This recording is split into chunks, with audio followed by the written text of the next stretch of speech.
So precision, it is given by the formula. So true positive by true positive plus false positive. Okay. So true positive plus false positive. So this is nothing but the out of all the positive. Okay. So all the positive, true positive in the sense the predicted value will be positive, right? False positive in the sense the predicted value will be positive. So out of all the values predicted as positive, so how many were correctly classified as positive? Okay, so how many samples were correctly classified as positive out of all the predicted positives?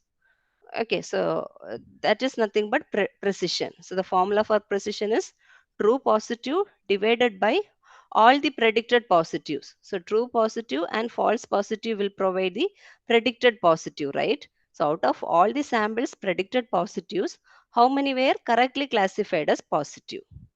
So that is nothing but precision. So we have another parameter named recall. So recall will be similar to this, but there will be slight difference. So here the formula will be TP plus Fn. Okay, so here the difference is out of all the actual positives.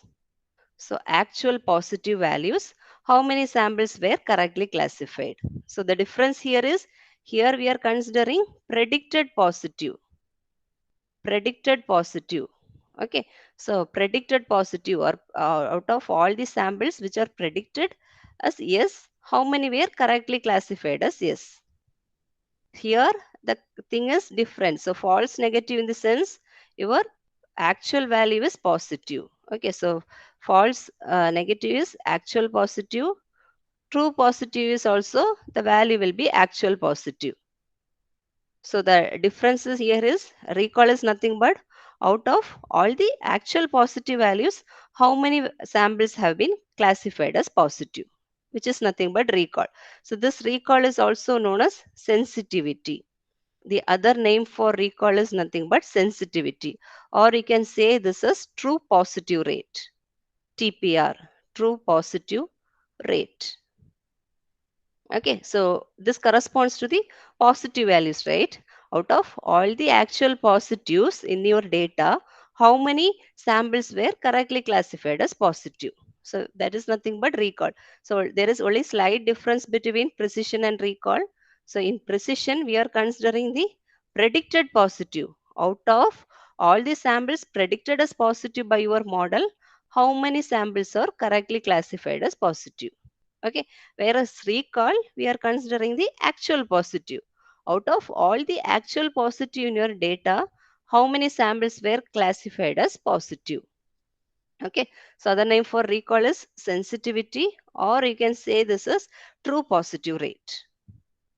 So this is the another parameter which we are using for measuring the performance of your model. Okay, so the scenario in which the precision should be considered, right? So for example, let's consider, let's say we are so let's consider the example of cancer prediction or any disease prediction.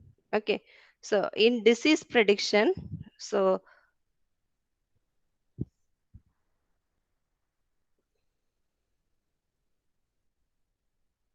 already in confusion matrix we have considered false, positive and false negative.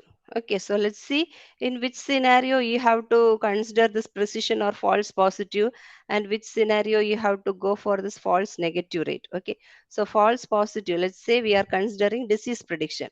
Okay, so in disease prediction, so let's say if a person is having a disease, so he is having a disease, but the model is saying that he is not having a disease.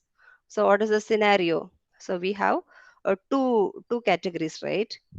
Has disease, person has disease, and no disease. Let's say we have two scenarios. Okay, so let's consider has disease as yes or true, and no disease as false. Or let's say this we are considering as yes and no disease is considered as, this scenario is considered as no.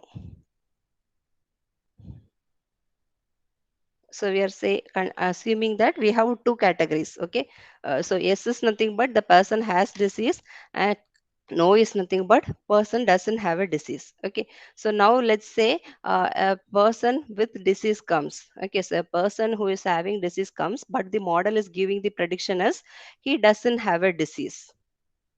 Okay, so here we are assuming that the predicted output. So predicted output is nothing but the model is giving the prediction as he is not having any disease. Okay, predicted output is no. So which corresponds to false positive. Okay, so this scenario should be avoided when we go for disease prediction, right? So if a person who is having a disease is predicted as he is not having a disease, so treatment will not be given uh, to that person, right? So that makes the disease gets severe, right? So that this scenario should be avoided when you go for disease prediction. Even false negative can be accepted in disease prediction. False negative in the sense a person will not have any disease, but the model may say that person is having a disease. Okay, so even if there is a false negative has been done, what happens, maybe this person may go to next level of test, right? He may take the next level of test. In that case he may understand that he is not having a disease. So false negative can be accepted to a level in such scenario, disease prediction, but false positive should be avoided. So our precision this precision rate should be high. So this false positive should be avoided. The meaning is, if a person is not having disease, person having disease is predicted as not having disease. That scenario should be avoided. Let it be cancer prediction or diabetes, heart disease prediction, any prediction, disease prediction. This should be avoided. Okay. So now let's say another. Let's take another example. Another example of email classification. So email classification in the sense we want to classify our email as spam. So spam we are considering as yes and no spam. No spam can be considered as no. Okay, so we are considering an example of email classification. Everyone are aware of spam and no spam, right? So whatever mails we are using, so we have a separate folder for spam. Unwanted mails will be going to that spam folder, right? So when we are doing the task of email classification, let's say we consider two categories: spam, no spam. We are denoting spam as yes and no spam as no. Okay, so now let's say if an email is not a spam, not a spam, but the model is giving the prediction. So the predicted output, it is saying as spam, which is nothing but yes. Okay, so this is nothing but false negative. So in this scenario, this false negative can be accepted, right? uh, so it is not a spam, but it has reached your inbox, so that doesn't create much problem. Okay, but in this case, sorry, this is nothing but, sorry, so here the predicted output is no, which is nothing but false negative. Okay, so I'm really sorry. So in disease prediction, we have considered predicted output as no, which is nothing but false negative. Okay, so here in email classification, our predicted output we are considering yes, which is nothing but false positive. Okay, so always whatever prediction we are getting, so false negative in the sense predicted output is no and actual output is yes. Okay, so here the predicted output is yes and the actual output is no, which is nothing but false positive. So when you are considering disease prediction, this false negative should be avoided. Always false negative should be avoided. So now coming to this email classification. So email classification, our actual output we are considering, we are receiving an email, okay, which is not spam. Okay, so which is not spam, but it is giving the prediction as spam. Okay, so this scenario should be avoided. So the actual email is not a spam, but it is redirecting to a spam folder. So this case should be avoided because we will not go and check our spam folder often, right? So in this scenario, we may miss our important emails. So for is the use cases like email classification, false positive should be avoided. False positive should be avoided, whereas in disease prediction, false negative should be avoided. So here, even for email classification, if a email is classified as spam, okay, so if a not spam is classified as spam, and if you are receiving it in an inbox, it will not create much problem. So false negative can be accepted to an extent in email classification, but false positive cannot be accepted. Whereas in disease classification, disease prediction, false negative should be avoided, but false positive can be accepted to an extent. So this is regarding precision recall. So recall is also known as sensitivity. So we have few other fact parameters named. So the next thing is specificity.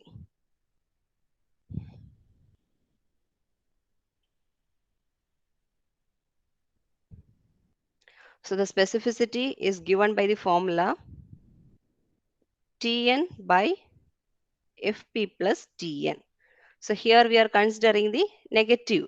So far for precision recall we have considered about true positives. So here we are considering the negative. So here false positive in the sense predicted value is positive but actual value is negative. So this denominator indicates the actual negative actual negative value in your data set. Okay, so out of all the actual negative values, so how many samples were classified as negative?